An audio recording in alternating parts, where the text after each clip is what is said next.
হ্যাঁ, আগামী কয়েকদিনের আমাদের আবহাওয়ার যা পূর্বাভাস দেওয়া হয়েছে তাতে আগামী 3 দিনে দক্ষিণবঙ্গের সব জায়গাতেই হালকা থেকে মাঝারি বৃষ্টিপাত সমস্ত জেলাতেই হওয়ার সম্ভাবনা রয়েছে।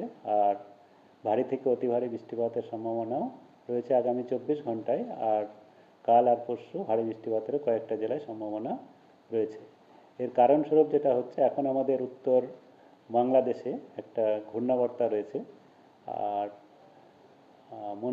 মৌসুমী বায়ু সক্রিয় রয়েছে। এর জন্যে দক্ষিণবঙ্গের এই আগামী 3 দিনে যেটা আমি বললাম যে হালকা থেকে মাঝারি বৃষ্টিপাত সমস্ত জায়গাতেই, আর ভারী বৃষ্টিপাত 1-2 জায়গায় করে হওয়ার সম্ভাবনা থাকছে। আগামী 24 ঘন্টাতে যেটা আমরা দিয়েছি তাতে